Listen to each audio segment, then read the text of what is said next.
Prêt pour l'impact, c'est la question que je pose chaque jour à une personnalité qui compte dans notre économie. Je reçois aujourd'hui Yves Contasso, bonjour. Bonjour. Bienvenue, vous êtes le président de Grand Paris Climat. C'est une association, Grand Paris Climat, avec quelle mission, quels objectifs ?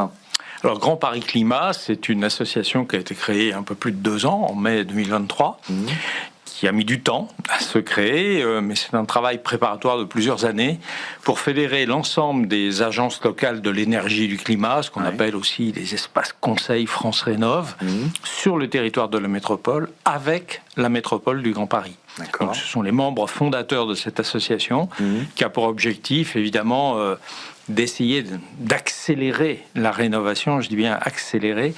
Certains disent massifier, mais on est tellement loin de la massification que pour l'instant, il s'agit surtout d'accélérer pour tenir les objectifs nationaux de réduction des émissions de gaz à effet de serre, de la baisse des consommations d'énergie.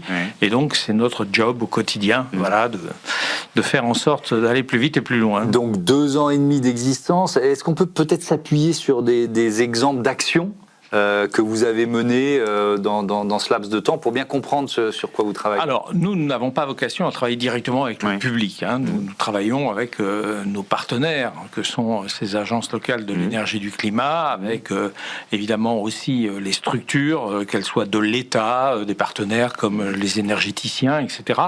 Et notre objectif, c'est de faire en sorte déjà qu'il y ait une homogénéisation des méthodes de travail au sein de toutes ces instances, que tout le monde partage les objectifs, que tout le monde... Le même niveau de connaissance, peut-être? Alors, aussi, le même niveau de connaissance, d'information, si possible, des outils communs. Aujourd'hui, tout le monde n'avait pas, enfin, jusqu'à une époque récente, tout le monde n'avait pas les mêmes outils, voilà, techniques, etc. De faire de la formation beaucoup aussi.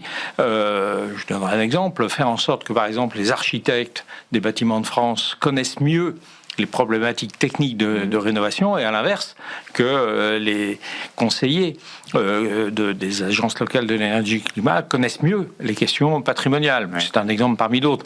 Évidemment, à chaque fois, on a cette volonté d'harmoniser, de faire en sorte que les gens travaillent mieux ensemble, au service, évidemment, des personnes qui ont besoin de rénover leur logement. Alors, j'ai vu très concrètement, il y a par exemple un guide d'intégration des panneaux solaires que vous avez édité, que vous avez publié. Alors, c'est pas nous qui l'avons conçu, c'est un travail qui a été fait par une agence locale de l'énergie et du climat avec son architecte des bâtiments de France. Et évidemment, comme c'était bien sur un territoire Grand Paris Sud-Ouest, on dit il faut que tout le monde l'utilise.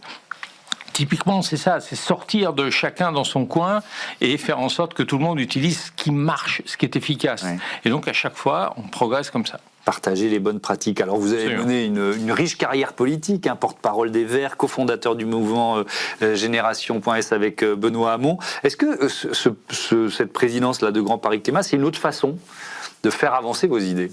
Est-ce que vous le percevez comme ça? Alors, d'abord, moi, j'ai jamais voulu avoir des activités mélangées. J'ai eu un parcours de syndicaliste, je ne voulais pas faire de politique en même temps. Ensuite, j'ai fait de la politique, j'ai abandonné mes activités syndicales. C'était à la CFDT, c'est ça? Voilà. Après, je me suis dit, je ne peux pas faire, je peux pas avoir des activités de responsabilité dans une association tant que j'ai un mandat politique. Et donc, comme je trouvais que j'en avais assez fait en politique en tant qu'élu, j'ai pris des responsabilités associatives après. Mais tout ça, c'est une même vision du monde, je dirais, de la société. Et il y a plein d'outils différents. Et heureusement qu'il n'y a pas que les politiques qui font avancer les idées. Heureusement, il y a les associations. Surtout en ce moment, mais même, je veux dire qu'il y a les associations, mais même les entreprises. Enfin, il y a plein de gens qui font avancer. Alors, pas toujours au même rythme, pas avec les mêmes outils, les mêmes moyens, mais du moment que ça va dans la même direction, il faut savoir utiliser les opportunités et les lieux. Alors vous avez, comme moi, pas mal d'expérience et donc je pense de recul ou de sagesse, je ne sais pas, mais là, on vit une période qui est quand même une période compliquée, de retour de bâton, de retour en arrière, que ce soit aux États-Unis ou en Europe. Vous vous dites quoi? C'est un mauvais moment à passer, ou au contraire, c'est le meilleur moment pour porter nos idées parce que c'est presque un combat culturel? Comment vous l'appréhendez, cette période? Alors, ce qu'on appelle ce retour de bâton, ou backlash, il est normal. Il est normal parce qu'on arrive à un moment critique. Et donc, il va falloir choisir. Et on le voit bien, l'attitude de M. Trump aux États-Unis, c'est « je ne veux surtout pas revenir sur ma richesse personnelle d'ailleurs, ou de celle de mes amis. Et en France, on a aussi ça. Quand on voit un certain nombre de grands patrons qui disent surtout ne touchons pas à nos profits, pas de réduction des inégalités, pas d'avancée dans le monde de l'environnement, parce qu'il y a un moment, il faudra choisir. Et il y a des limites physiques à la planète. Et donc, si on imagine pouvoir les dépasser, on va dans le mur. Mais certains se disent, c'est pas grave. Les générations futures se débrouilleront et nous, on en profite. Et donc, c'est là qu'il y a un moment critique, il va falloir choisir. Alors, je suis d'accord avec vous, mais sur le fait qu'il faut choisir, presque un modèle politique ou culturel, mais sauf que c'est leur intérêt personnel. Et par exemple, si on prend la géopolitique de Trump depuis un an qu'il est revenu à la Maison-Blanche, il y a toujours une dimension business. Il ne faut jamais oublier la dimension business. Comme il dit, il est transactionnel. Voilà. mais au-delà de ça, il y a aussi le fait que ce qui marche dans le discours politique de ces listes-là, c'est qu'elles promettent aux citoyens, aux électeurs, aux consommateurs que finalement, ils ne seront pas obligés de changer grand-chose à leur façon de vivre, à leur mode de vie. Bon. Et c'est peut-être aussi ce qui rend difficile le discours des partis que vous avez soutenus pendant des années. C'est-à-dire que forcément, je pense que c'est le discours qu'on porte du sacrifice, du tournant erreur, qui sera mais douloureux. Ça, c'est une erreur majeure de communication des écologistes en général. C'est de laisser penser que tout le monde devra faire des efforts. Alors ça va de l'eau du robinet qu'on laisse couler jusqu'à arrêter de prendre la voiture. Tout le monde n'est pas soumis évidemment aux mêmes contraintes. Quand on sait qu'il y a moins de 10% de la population, en France ou ailleurs, qui émet 50% des émissions de gaz à effet de serre, si simplement ces 10% s'alignaient sur les autres, on aurait fait un pas extraordinaire. Mais on a une difficulté majeure à faire comprendre qu'il doit y avoir une justice environnementale avec une justice sociale. Et là, c'est un des points faibles, je dirais, des mouvements écologistes, et c'est là-dessus que s'appuient ces populistes, en faisant croire que c'est les pauvres comme les autres qui vont être soumis à des restrictions, alors que franchement, la consommation des ménages les plus modestes, c'est pas elle qui pèse dans le dérèglement climatique. Si on prend je reviens au Grand Paris Climat et à son impact sur les projets, notamment les projets de rénovation énergétique. C'est-à-dire que vous êtes là pour conseiller quel impact réel vous commencez à percevoir, même si son existence est relativement récente. L'impact, c'est d'abord qu'on est de plus en plus écouté à différents niveaux. Là, on a travaillé avec l'ANA, on a travaillé avec la direction régionale du logement, etc. Parce que tout le monde reconnaît qu'il y a un besoin d'aller plus vite et de faire les choses un peu différemment. Je vous donne un exemple. Nous, on a proposé de créer un observatoire de la rénovation énergétique. Personne n'est capable de dire aujourd'hui réellement combien il y a eu de rénovation. Par quoi ça s'est traduit en termes de réduction des consommations énergétiques. Ce qui marche le mieux. Ce qui marche le mieux en termes, y compris de matériaux. Est-ce qu'on utilise plutôt tel ou tel type monogeste ou rénovation globale, monogeste, on sait à peu près que c'est pas le top, mais que des fois, pas le choix de faire autrement. Voilà. Et donc là, on a proposé cet observatoire. Tout le monde est enthousiaste à l'idée de faire ça, et donc on avance très vite. Je pense qu'en 2026, on aura les premiers éléments de réalisation, et que ça va permettre, de valider l'intérêt de faire de la rénovation. Parce que certains en doutent encore aujourd'hui, en disant, mais puisqu'on va se réchauffer, il n'y aura peut-être plus besoin de faire du confort d'hiver, parce que de toute façon, on aura moins froid l'hiver. Ce n'est pas vrai du tout. Oui, puis on sait que le confort d'été, c'est une vraie question. Par ailleurs, il y a le confort d'été, qu'on mesure mal, etc. Donc, c'est là-dessus que nous, on veut travailler, en faisant un effet de levier, je dirais, avec tous ceux qui, à un niveau supérieur, ont des responsabilités dans les politiques publiques. Et en même temps, accompagner les gens du terrain pour qu'ils puissent mieux communiquer sur ces questions-là. Et ça les aidera aussi dans les conseils qu'ils pourront prodiguer. On dit, ça marche mieux, faites plutôt comme ci ou comme ça. Voilà. Vous dites qu'il faut une révolution du Grand Paris. Alors, pourquoi ? Qu'est-ce qui doit changer ? S'il faut une révolution, c'est qu'il y a quelque chose qui ne marche pas, quoi. Ce qui ne marche pas, quand la métropole du Grand Paris a été conçue et créée, il y a quand même déjà quelques années, tout le monde disait, entre les communes et la région, il manque un élément, un niveau intermédiaire. Un échelon, Voilà. Et depuis que la métropole a été créée, il y a un certain nombre des deux côtés, d'ailleurs, du côté des maires ou de la région, qui disent supprimons la métropole. Si c'est pour revenir à quelque chose qui marche pas, c'est pas terrible. D'accord. La vraie question aujourd'hui, c'est de donner beaucoup plus de moyens à la métropole pour qu'elle agisse plus efficacement. La métropole est naine financièrement parce que tout l'argent qu'elle perçoit repart dans les collectivités locales. Et donc, il faut qu'on lui donne beaucoup plus de compétences, beaucoup plus de moyens. Il n'y a pas de solution à beaucoup de problématiques environnementales au niveau inframétropolitain. La question de la pollution, la question des déplacements, la question des déchets, la gestion de l'eau, etc. Il n'y a pas de solution au niveau local, municipal. Ça n'est qu'au niveau métropolitain, à minima, on peut agir. Mais est-ce que c'est pas la région quand même le bon échelon administratif? Parce que j'entends vos arguments, mais on est déjà dans un pays où on a beaucoup d'échelons administratifs. Donc mais ça veut dire un transfert de compétences des communes ou des petites intercommunalités vers la métropole. Et la région devrait aussi céder une partie de ses prérogatives, notamment en matière économique ou de déplacement, pour que la métropole ait plus de pouvoir. Mais la région, c'est pas son job. La région, elle a un autre niveau d'intervention et elle ne peut pas tout faire. Elle aussi.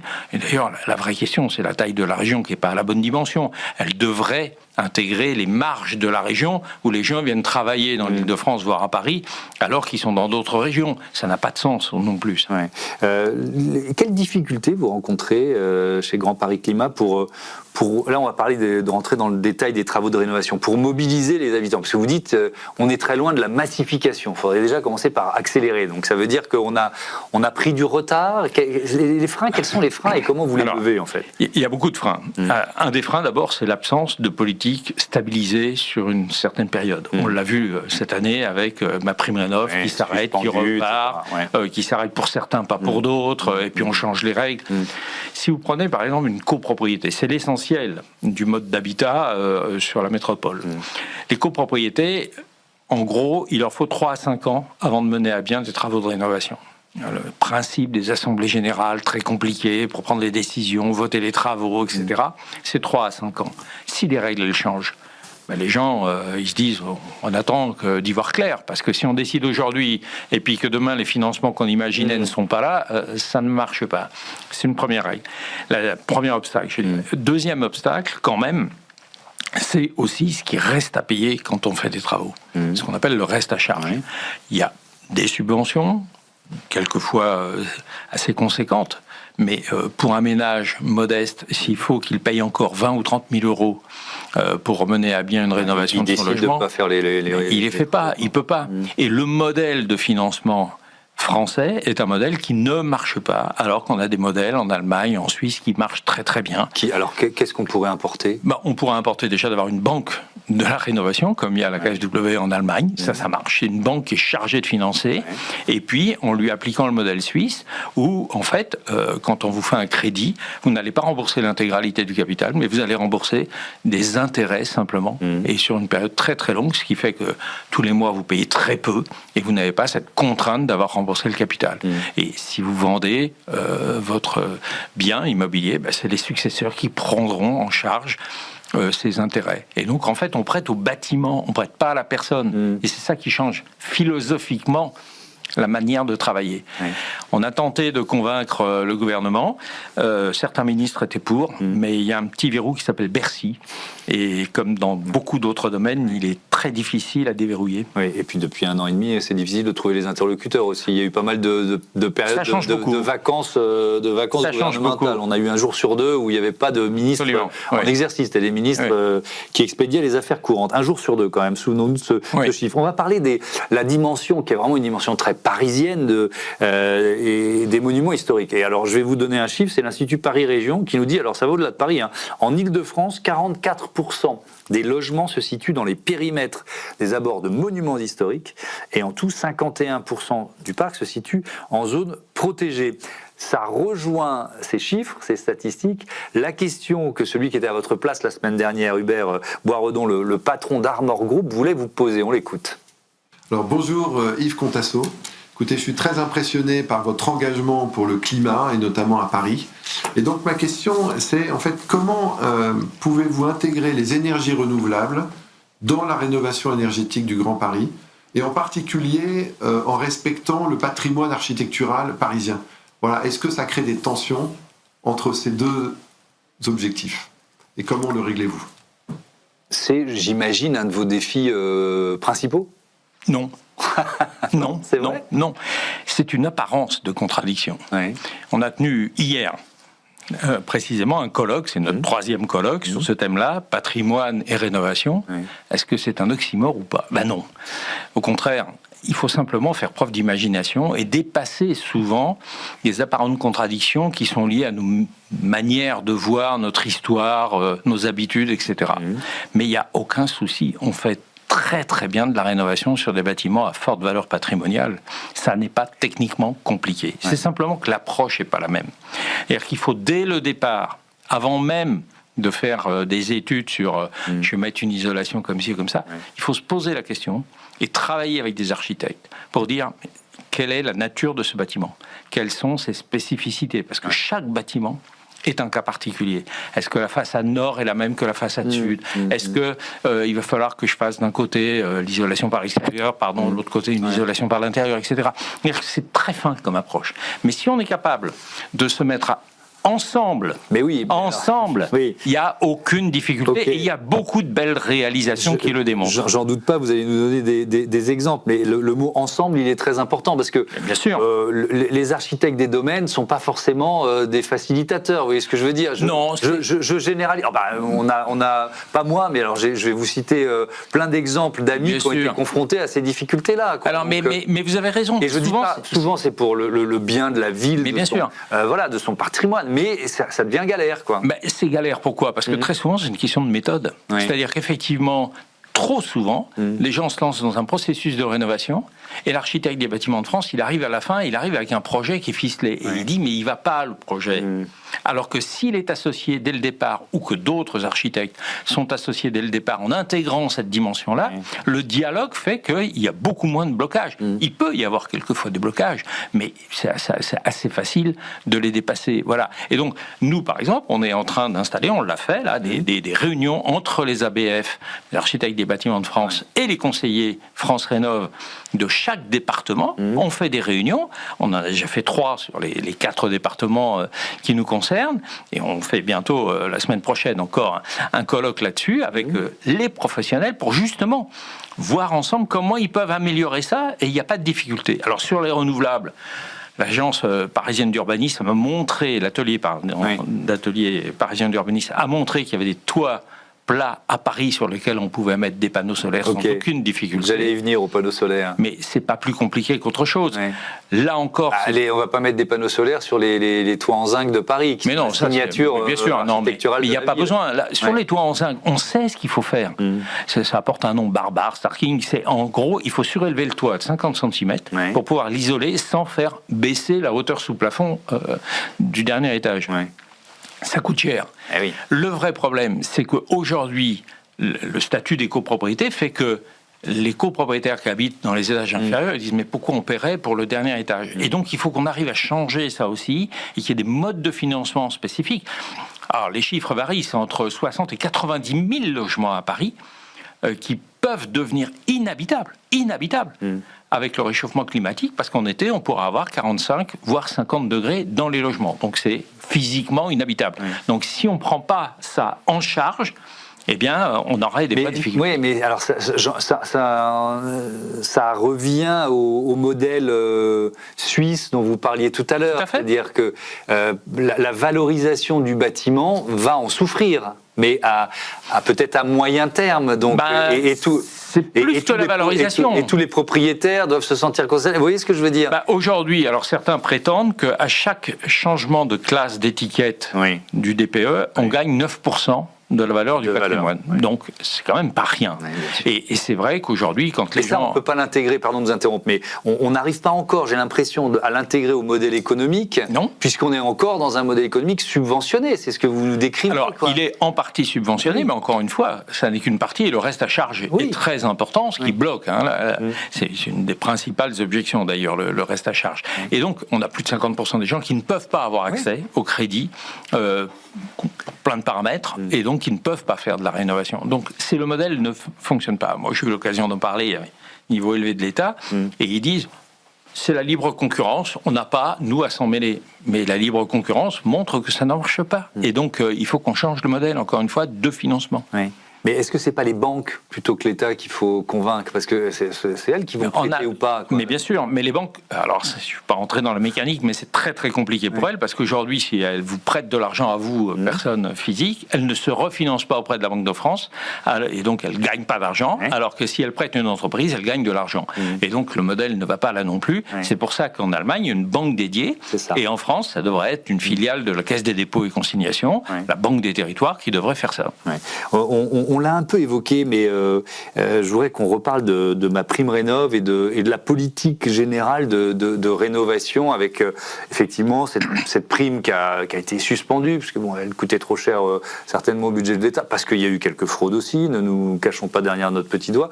Les certificats d'économie d'énergie qui vont prendre de plus en plus de place parce que ça coûtera moins cher à l'État. Tout ça mis bout à bout, on est quoi? On est dans un phénomène d'assèchement, là, aujourd'hui? Alors c'est peut-être conjoncturel, mais c'est réel. Ça fait partie du backlash dont vous parliez tout à l'heure. L'environnement, ça commence à bien faire, on connaît la formule. Bon, et donc, c'est la formule de Nicolas Sarkozy. Voilà, et donc il y a tout un lobby, il faut bien le dire, qui a envie qu'on réduise tout ce qui est financement lié à la transition écologique au sens large. Donc ça touche la rénovation des bâtiments, l'agriculture, les déplacements, etc. Et donc, il y a cette pression pour donner moins d'argent. Ce qui veut dire qu'il faut faire des choix, dans ces cas-là, pour les organismes qui financent. Et on voit bien que l'ANA est obligée de dire, est-ce que je finance que de la rénovation globale? C'était un peu la stratégie. Est-ce que je reviens et je permets ce qu'on appelle les monogestes, juste changer les fenêtres, etc. Là encore, il faudrait qu'on ait un travail plus fin. Je vais prendre l'exemple parisien des bâtiments haussmanniens. Les façades, il y a quasiment pas besoin d'y toucher. Mais dans une rénovation globale, on va vous dire, ah mais vous n'avez pas isolé les murs? Alors que ça ne sert pas à grand-chose. Le gain sera très faible. Par contre, vérifier que les fenêtres sont de bonne qualité, vérifier que le toit est isolé, voire éventuellement les caves, les façades arrière sur cour, qui ne sont pas du tout avec la même architecture et même valeur patrimoniale. Là, on peut faire de l'isolation. Et voilà, donc si on travaille plus finement, on va s'apercevoir que ce n'est pas une rénovation globale classique, je dirais. Il faut qu'on arrive à sortir d'un modèle standard. Chaque cas est un peu particulier. Mais ça veut dire quoi? Ça veut dire que les règlements, ou la loi même, sont plus adaptés? Il faut les changer? Oui, il faut sortir d'un système normatif un peu standardisé, qui imagine un peu trop que tous les bâtiments construits à telle époque sont identiques, alors que ce n'est pas le cas. Si vous êtes à l'ombre d'un autre bâtiment, évidemment, c'est pas la même chose que si vous êtes plein sud, etc.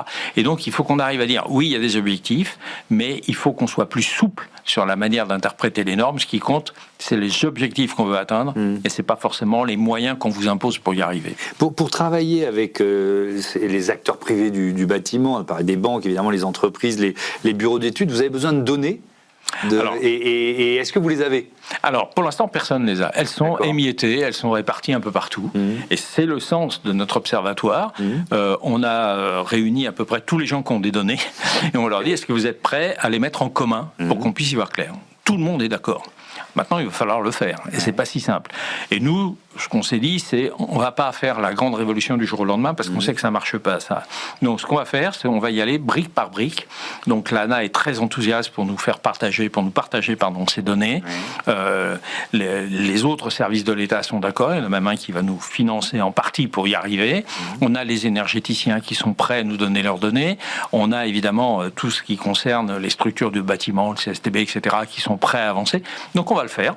Et de manière à ce que tout le monde puisse partager ces données et vérifier ce que ça donne quand on fait de la rénovation.